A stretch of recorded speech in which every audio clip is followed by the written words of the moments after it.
In the previous class, I discussed types of cases, then single, unified and integrated judicial system. Morning, ma'am. Independence of judiciary and about Supreme Court of India, when was it established and what is the composition, means how many chief justice and how many judges are there, chief justice, about them, who appoints them, what is the tenure, salary and allowance, etc.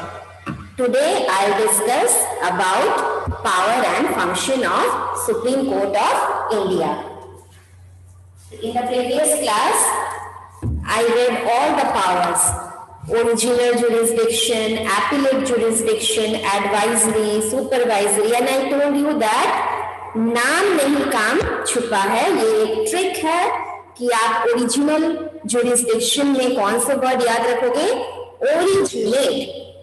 आप समझिए कि ध्यान से सुनिएगा, आप समझिए कि क्या मीनिंग है, what is the meaning of original jurisdiction, the cases which can originate first only in Supreme Court. आप लोग आज तक क्या सुनते आए हो कि अगर if you are not satisfied from the judgment of lower courts, then you can challenge the judgment of lower courts and you can go to the high court. In the same way, you are not satisfied with the jurisdiction of high court, you can go and challenge it in Supreme Court. सीधी मुंह उठा के कोई नहीं जाता है, but मैंने अभी क्या कहा कि original jurisdiction is exercised Purva mic off कीजिए, आप माइक ऑफ कीजिए। तो original jurisdiction is exercised in cases which originate in Supreme Court, which means they can be heard in the Supreme Court in first time. तो ऐसा कौन सा case है जो कि सीधे सुप्रीम कोर्ट जाएंगे? तो उसके एग्जाम्पल है कि cases between union and any state के साथ झगड़ा, उसका निपटारा हो जाएगा सुप्रीम कोर्ट में, सबसे पहले वो केस जाएगी। In the same way centre and more than dispute between union and more than one state. क्या आप में से कोई ऐसा बच्चा है जो कि एग्जाम्पल दे सकता है कि ऐसे कौन से केस हैं? कभी आपने सुना कि सेंटर और स्टेट का झगड़ा हो रहा है और सीधे सुप्रीम कोर्ट में गया है सुनवाई के लिए? Sharing of Kaveri river water, आपको एग्जाम्पल खोजने हैं, नए मैम ने एक एग्जाम्पल दे दिया दिमाग से सोचकर, वो काम नहीं, that is not sufficient. You homework, इससे आपके जनरल नॉलेज भी मजबूत होंगे और आपके आंसर्स भी बहुत अच्छे होंगे। तो sharing of Kaveri river water, ये केस जो है ये है इसके एग्जाम्पल, ठीक है। Kaveri river water dispute is the best example of original jurisdiction dispute between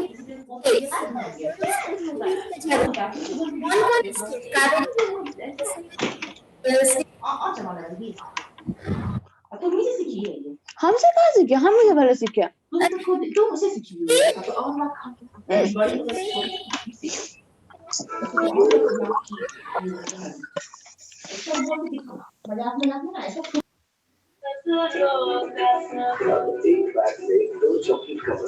lightly ले रहे हो, क्या बात है? मैं एकदम डायरेक्ट रिमूव कर दूंगी ग्रुप क्लास से अगर ऐसा कोई केयरलेस मिस्टेक किया तो। एवरीडे तो नहीं बोलना पड़ता बार बार। जब आपको आंसर देना है तो अनम्यूट करो। तो Kaveri river water dispute is example of original jurisdiction between two states। बोलिए ना, कावेरी नदी, आपको तो 6 में पढ़े होंगे रिवर वाटर। 6 में आप लोगों ने रिवर्स के मैप बनाए होंगे, अगर नहीं बनाया है तो ये गलती है क्योंकि उसमें था उस चैप्टर में। किस किस होकर, हाँ बोलो। आविका, श्रेजा है क्लास में? तनुष्का, तनुश्री, सौम्या, कृतिर, Ayush. Please repeat. Kaveri river water dispute जो था, किस किस स्टेट के बीच में वो डिस्प्यूट था? कावेरी नदी किस स्टेट से होकर क्रॉस करती है? कर्नाटका, तमिलनाडु। मैंने आपका नाम लिया था, अभी का बोलो, एक और स्टेट बोलो। मैम तमिलनाडु। वेरी गुड, बहुत अच्छा बच्चा। मैंने जिससे एक्सपेक्टेशन था मुझे जिससे, उसने जवाब दिया। तो between two states Karnataka and Tamil Nadu, supreme court on 16 February 2018। Pencil कहाँ है आपके पास? मैंने कहा था ना पेंसिल लेकर बैठिएगा, अंडरलाइन करना, कुछ भी बोलती हूँ तो उसको पास में लिखना। आपके बुक एकदम कलर्ड होने चाहिए। मैं इतनी सारी बातें, इतने सारे एग्जाम्पल्स देती हूँ तो आपको उसको लिखना है पास में। मैं बताती हूँ कि इंपॉर्टेंट है, मैं बताती हूँ कि 5 मार्क्स के क्वेश्चन में आता है, ये 3 मार्क्स के क्वेश्चन में आता है, तो आपको उसको पास में तो लिखना है। तो पेंसिल निकालिए और लिखिए कि ये कब हुआ था? 16 फरवरी 2018 delivered its verdict in the Kaveri water dispute allocating more water to the state of Karnataka. ये मैं आपको एग्जाम्पल में लिखवा दूंगी, आपको टेंशन नहीं लेना है। फिलहाल आप समझ गए। तो ओरिजिनल जुरिस्डिक्शन में क्या होगा? तो एक लाइन में आंसर है कि the cases which can originate only and only Supreme Court first. क्या लिखिएगा? Cases which can originate, which originate in, can नहीं, which originate in Supreme Court first is called original jurisdiction. ठीक है। और ऐसे कौन से केस है? Dispute between centre and state, dispute between more than 2 states, ये सारे केस आएंगे आपके ओरिजिनल जुरिस्डिक्शन में। और हाईकोर्ट में ये ओरिजिनल जुरिस्डिक्शन में कैसा केस आएगा? कौन सा केस हाईकोर्ट में ओरिजिनेट होगा? सेंटर से रिलेटेड मामला तो किसी हाईकोर्ट, किसी स्टेट के हाईकोर्ट में वो लड़ने में जाएंगे नहीं, है ना? तो वहां पे क्या होगा? और अगर 2 स्टेट के बीच का झगड़ा है, मान लीजिए वेस्ट बंगाल और बिहार के बीच में झगड़ा हो, मान लीजिए, तो प्रॉब्लम होगा ना कि ये हाईकोर्ट में कैसे जा सकता है? किसके हाईकोर्ट में जाएगा? बिहार के हाईकोर्ट में जाएगा या फिर वेस्ट बंगाल के हाईकोर्ट में जाके लड़ेंगे? जिसके भी यहाँ लड़ाई होगी, जिसके भी यहाँ वो केस की सुनवाई होगी, वो सोचेगा कि वो अपने स्टेट को क्या दे रहा है? प्रायोरिटी दे रही है। अपने अपडेट नहीं करेंगे, छोड़ देते हैं। ठीक है, क्या बोलो Aditya? Repeat. Aditya? No ma'am, कुछ नहीं। अच्छा ठीक है मैम, मेरा माइक।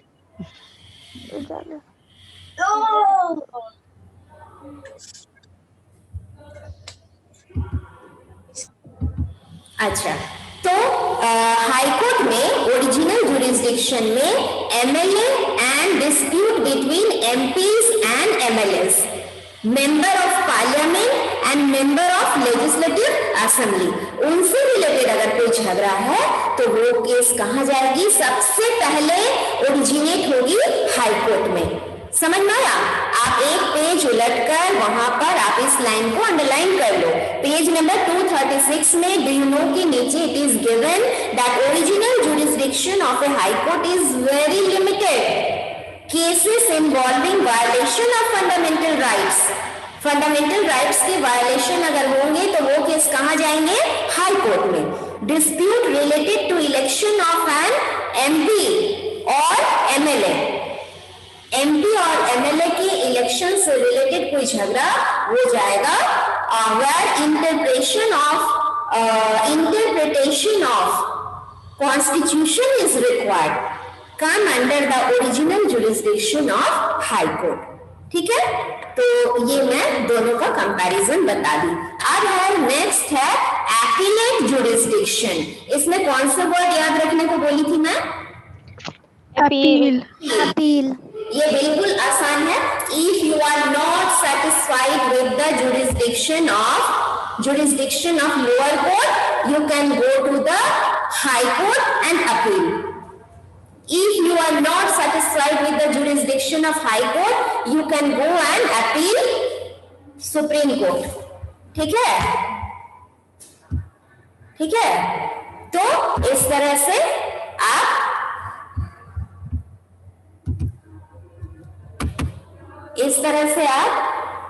अपीलेट जुरिस्डिक्शन में आप वो बता सकते हो. ठीक, तो अपीलेट जुरिस्डिक्शन में सिंपल है. If you are not satisfied with the jurisdiction of lower court, you can go to the high court. If you are not satisfied with the jurisdiction of high court, you can go to the supreme court. ठीक है. अब है next है advisory jurisdiction. कौन सा word याद रखना है? एडवाइस. कौन सा? Advice. Yes, advisory jurisdiction covers constitutional issues or matters of public importance. If the President of India desire to obtain the opinion of Supreme Court, यदि प्रेसिडेंट ऑफ इंडिया को चाहिए कि वो सुप्रीम कोर्ट की opinion, क्या बोली थी? Supreme Court is the highest interpreter. जो the decision given by the Supreme Court is binding to all over the country. पूरे कंट्री में वो बाइंडिंग है, हर किसी को उसे मानना होगा. ठीक है. तो this any such opinion given by the Supreme Court is not binding on the president. यहाँ पे क्या है कि वो एडवाइस मांग रहे हैं सुप्रीम कोर्ट से, वो एडवाइस मांग रहे हैं. सुप्रीम कोर्ट एडवाइस देगी भी प्रेसिडेंट को, बट मानना ना मानना ये प्रेसिडेंट के ऊपर डिपेंड है. ये है एडवाइजरी, एडवाइस सिर्फ मांगे हैं, एडवाइजरी जुरिस्डिक्शन. नेक्स्ट है सुपरवाइजरी जुरिस्डिक्शन. ये फर्स्ट डे मैंने आपको बताया था कि हायरार्की में supreme Court is the highest. Supreme court के नीचे है हाई कोर्ट्स और हाई कोर्ट्स के नीचे है सबऑर्डिनेट कोर्ट्स. तो सबऑर्डिनेट कोर्ट्स के गार्जियन है आपके हाई कोर्ट्स और हाई कोर्ट के गार्जियन हो गए supreme court. And supreme court supervises the work of all other courts below it. अपने नीचे के सारे कोर्ट के कामकाज के ये सुपरवाइज करते हैं. ये point and guardian of our constitution दोनों सेम है. उसमें भी आपको यही बोलना है कि Supreme Court is the guardian of our constitution. So the court does not allow either executive or the legislature to violate any provision of the constitution. Supreme Court alone have the authority to interpret the constitution. Next है court of record. Court of record क्या है? Supreme Court functions as the court of record, means it keeps record under which the proceedings of the court are preserved. These records can be cited as precedents in the future in all the courts in the country.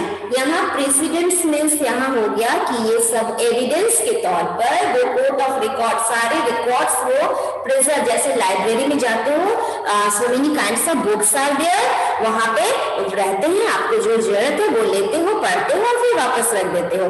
इसी तरह से वहां पे क्या रहते हैं? Records रहते हैं, ताकि जो नए केसेस आ रहे हैं उसको फिर से मतलब शुरू से उस पे आपको काम नहीं करना पड़े. जितने लोअर कोर्ट्स में या हाई कोर्ट्स में जो प्रोसीडिंग्स हो चुकी है वो पढ़ते के साथ साथ, वो रिकॉर्ड पढ़ते के साथ साथ सारी बातें साफ साफ समझ में आ जाए. ठीक है। तो Supreme Court functions as the court of record under which the proceedings of the courts are preserve. Next है प्रोटेक्टर ऑफ फंडामेंटल राइट। ये बार बार मैं कहती आई हूं कि we are given 6 fundamental rights from the parliament and Supreme Court act as the protector of fundamental rights. The Supreme Court may declare a law passed by the legislature null and void if the encroaches upon the कोई भी ऐसा law, कोई भी ऐसा जो भी पास हुई है वो अगर हमारी फंडामेंटल राइट्स के अगेंस्ट है तो सुप्रीम कोर्ट तुरंत को खारिज कर सकती है, नल एंड वॉइड, उसको खत्म कर सकती है, उससे एट द सेम टाइम उसको ये पावर है। It is encroaches upon the fundamental rights of the people. Therefore, our fundamental rights are secure in the, इसलिए सुप्रीम कोर्ट के हाथ में हम लोगों के फंडामेंटल राइट क्या है, सिक्योर है, और इसलिए वो क्या है, हमारे गार्जियन है। Supreme Court is the guardian of our constitution. अब है power of judicial review. Judicial review is the power of Supreme Court to review the laws enacted by the parliament. Re means अगेन, view means opinion, फिर से विचार करना। The state legislature to ascertain whether they are in conformity with the provisions of the constitution or not. वो कोई भी law जो बन चुके हैं वो according to the provision of the constitution है या नहीं, वो उस पर फिर से विचार कर सकती है। एनी लॉ डिक्लेयर्ड अनकॉन्स्टिट्यूशनल, अगर उसने रिव्यू किया और पाया कि वो लॉ अनकॉन्स्टिट्यूशनल है तो immediately ceases to remain in force, immediately ceases, वो उस लॉ को तुरंत सीज कर देगी। ठीक है। और thus judicial review is important means of protecting and enforcing the rights. After going through the powers and function of Supreme Court, don't you think that it is the apex court? ये supervise भी कर रहा है, ये हमारा guardian भी है, ये फंडामेंटल राइट के प्रोटेक्टर भी है। कोई लॉ ऐसा पास हो गया जो हमारे फंडामेंटल राइट्स के अगेंस्ट में है तो तुरंत उसको नल और वॉइड डिक्लेयर किया। वो फिर से अनकॉन्स्टिट्यूशनल कोई प्रोविजन है तो फिर से उस पर रिव्यू किया, उस पुराने लॉ को सीज कर दिया। तो क्या आपको लगता नहीं है कि ये हमारे अच्छे के लिए बना है सुप्रीम कोर्ट? ठीक है। अब हाई कोर्ट की कॉम्पोजिशन पढ़ लीजिए। कॉम्पोजिशन क्या है, तो यहाँ भी चीफ जस्टिस है और सम अदर जजेस हैं। नंबर ऑफ जजेस varies from state to state depending on the size and population of the state. Number of judges vary. State बड़ा है, छोटा है, पॉपुलेशन ज्यादा है, कम है, ये इस पे वैरी करता है कि कितने जजेस वहां होंगे। The chief justice of A high court is appointed by the president of India, ये तो जानते ही हो, in the consultation of with the chief justice of supreme court and the governor of the concerned state. उस state के governor और supreme court के chief justice के साथ कंसल्ट करके हाई कोर्ट के चीफ जस्टिस को प्रेसिडेंट अपॉइंट करते हैं। Similarly, the other judges are also appointed by the president in the advice of chief justice of India, the governor of the state and the chief justice of high court of the concerned state. अब qualification क्या है? Qualification है वो Indian citizen होने चाहिए। फिर क्या है, who has been an advocate in one or more high court, एक या एक से ज्यादा हाई कोर्ट में वो एडवोकेट रह चुके हों। सुप्रीम कोर्ट में क्या था, 5 इयर्स के लिए किसी किसी भी हाई कोर्ट के चीफ जस्टिस रह चुके हो तो वो व्यक्ति एलिजिबल है सुप्रीम कोर्ट के चीफ जस्टिस बनने के।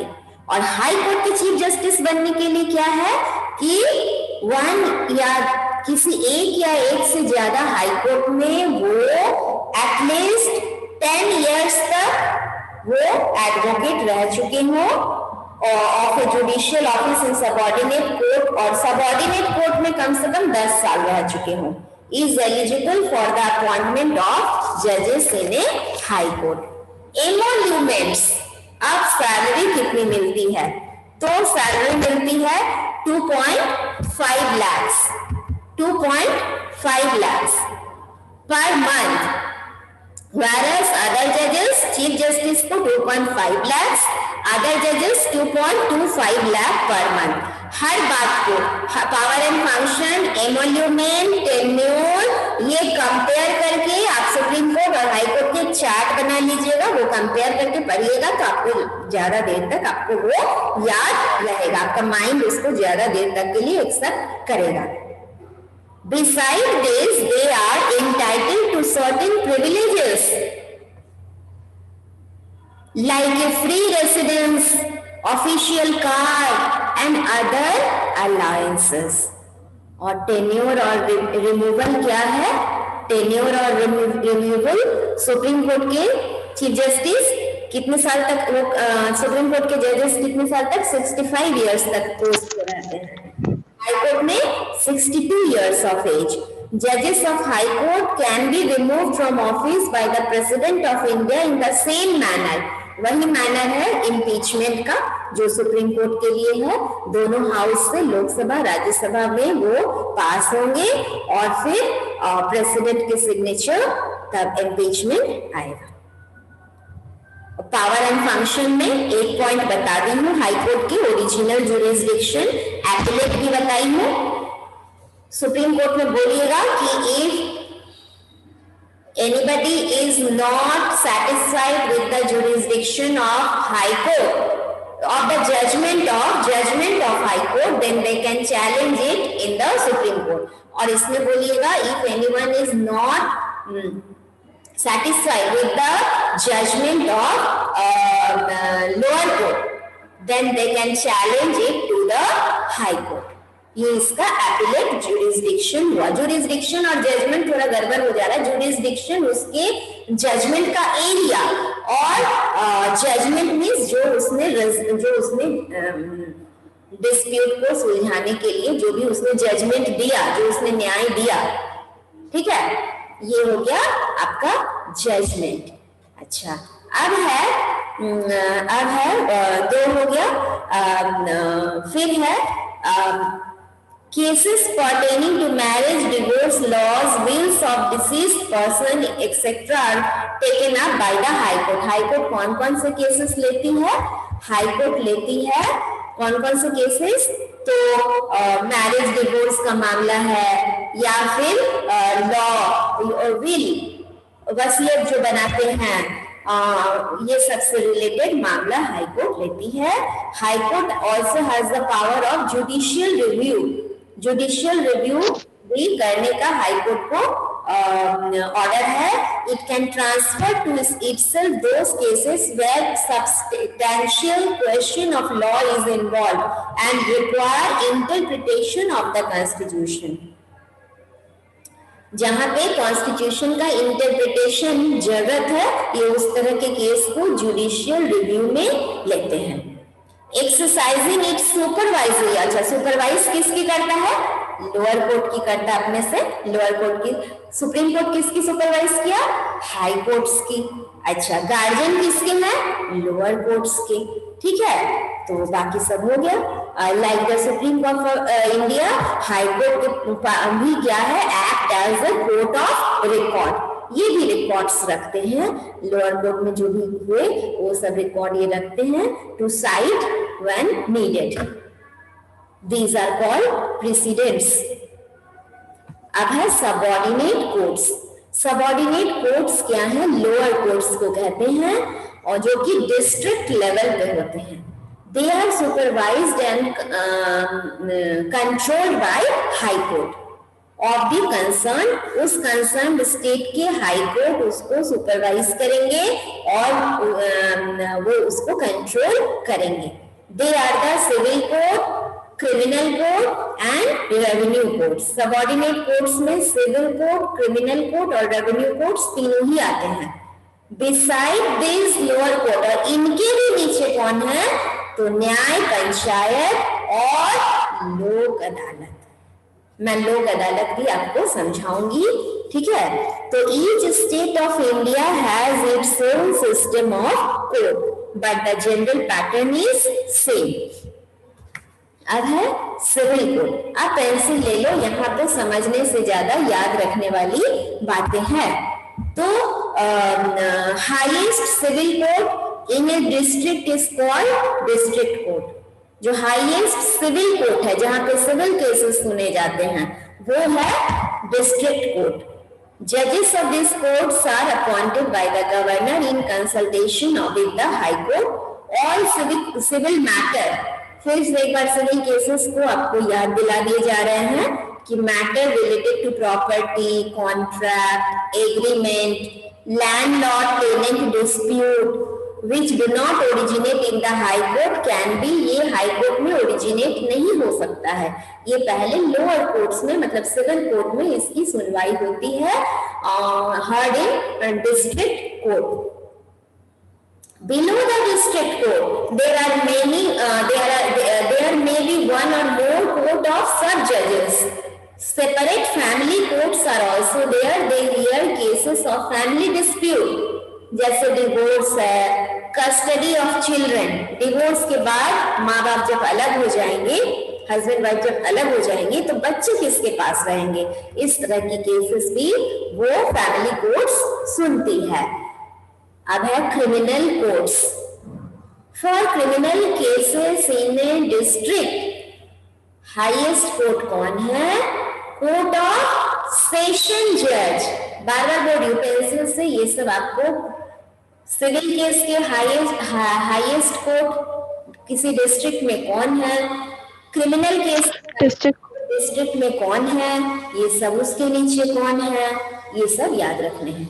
Below this there are court of magistrate of first class, magistrate of second and third class. In big cities like Delhi and Kolkata, first class magistrate are called metropolitan magistrate.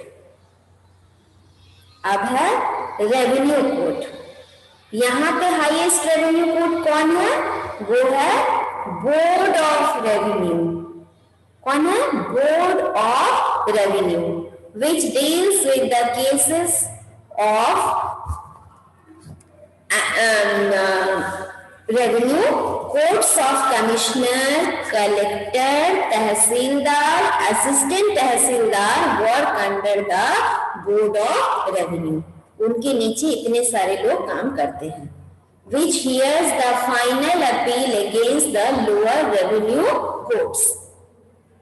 अब है लोक अदालत. इस पे 5 marks के question भी पूछे जाते हैं, इस पे 3+2 भी पूछे जाते हैं, इस पे 3+1+1 भी पूछे जाते हैं. ठीक है. तो it is said that justice delayed is justice denied. Justice का डिले होना जरूरी है. ना मिले ऐसा ना हो, देर हो पर जस्टिस हो, न्याय किया जाए. Since the process of imparting justice is very lengthy, हमारे यहाँ जस्टिस मिलने में सालों साल लग जाते हैं. बड़ी पैसे की बर्बादी होती है.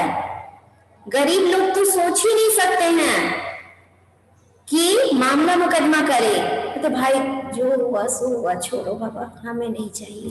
कैसे अफोर्ड करेंगे? How can they afford? They don't have money, they are ignorant. उतनी नॉलेज भी नहीं है कैसे फाइल करना है केस, कहाँ जाना है, कैसे दौड़ना है. तो it is lengthy, it is expensive, it is becoming out of the reach of the common man. Besides, thousands of cases are lying pending. हजारों हजार केस पेंडिंग पड़े हुए हैं. It is as an effort to simplify the legal procedure. Legal procedure को simplify करने के लिए reduce the cost of litigation. ये कानूनी कार्रवाई के कॉस्ट को कम करने के लिए and provide speedy justice और खूब तेज से जल्दी जस्टिस करने के लिए लोक अदालत have been set up. 3 point मैंने गिनाया. Why लोक अदालत have been set up? To simplify the legal procedure, reduce the cost of litigation and provide speedy justice. यहां पे तुमको 1 मार्क्स का क्वेश्चन का आंसर मिला. What is the purpose of setting up लोक अदालत? और कब लोक अदालत सेटअप किया गया? It was in 1985. फिर एक क्वेश्चन का आंसर. When the first लोक अदालत was held in where? Delhi. 3 answer मिला आपको. दिल्ली में 1985 को फर्स्ट लोक अदालत सेटअप किया गया. You will surprised to know that in one day 150 cases are solved. एक दिन में 150 केसेस सॉल्व किए गए. सोचिए कितने स्पीडी जस्टिस इसने दिए. The लोक अदालत is normally presided over a retired judge. कौन प्रिसाइड करता है इसको? Retired judge. The disputing parties plead their case themselves. No advocate or pleader is allowed to argue the case. ऐसे केस में क्या होते हैं?